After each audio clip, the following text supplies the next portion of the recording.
was a sense for appreciating art and culture in a way. It was unbelievable.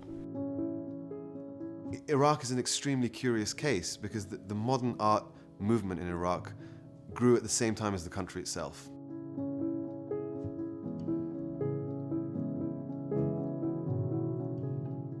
So Mohammed Makiya and Said Ali Madhloom were at the center of this kind of burgeoning art scene. Said Ali Madhloom was the co-founder of Iraq's first modern art group, the Friends of Art, and Mohammed Makiya was the president of Iraq's first contemporary art society. So they really were at the kind of center of the scene.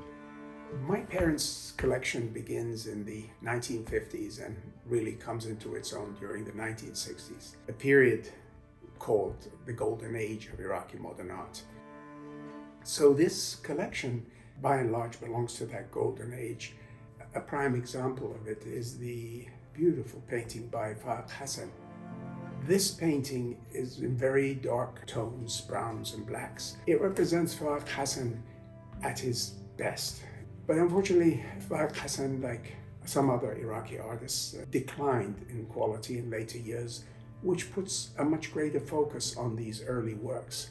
Madhloom and Makiya, curiously, didn't meet in Iraq. They became acquainted in the United Kingdom when they were studying architecture together at Liverpool. And interestingly, a lot of the key protagonists of the Iraqi modern art movement did study in the United Kingdom. For instance, they met Jewad Selim in London while he was studying at the Slade, and some key pieces from Jewad Selim's work are included in this auction.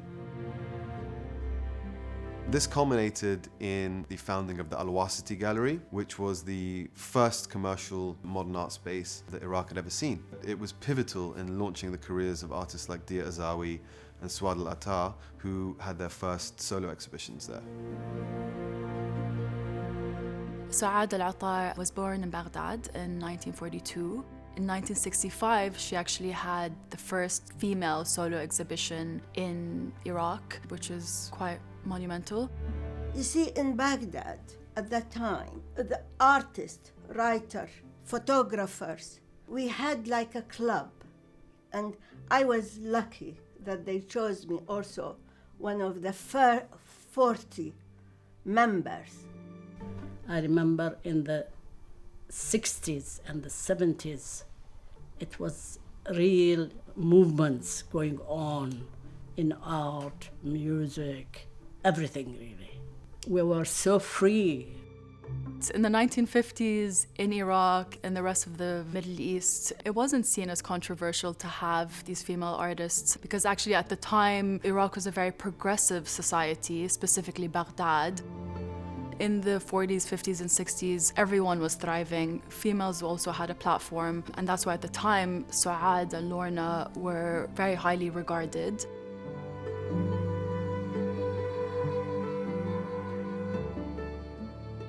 One of the most interesting pieces in this collection is the 1953 plaster sculpture Motherhood. It essentially depicts an abstracted embryo within a womb. However, it's rendered symbolically as a star and crescent. Interestingly, Jewad Selim wanted to sculpt this in bronze, but the availability of modern art foundries in Iraq was nil, so he settled for plaster. And as a keen guitarist and musician, he actually used a kind of nylon string from which to suspend the embryo. So it's a kind of really interesting window into Jewad Selim's artistic process as well. Jewad was a character, really, a character. Both those Faeq and Jewad, each in his field, were characters, because Jawad's from the very beginning well-known artist in Iraq. I mean, the basics are, for modern art, Jewad and Faeq. But Jewad really is very active, doing everything, doing jewelry, doing sculpture, painting, very active, and very popular, of course, at that time. This is Faeq Hassan. This is Jewad Selim. This is Mahmoud Sabri. This is me. It's really important for female artists to have role models like Lorna Salim and Jewad al-Attar, who have paved the way for these artists to be able to express themselves and to stand up to their male counterparts. I think the trajectory of modern Iraqi art would have been much poorer without Makiya and Madhloom. Not only because they sponsored Iraqi art during the period, but because they were key to the survival of so many of these works.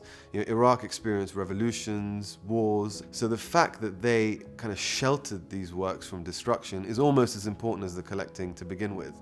And the fact that they survive today is nothing short of a miracle.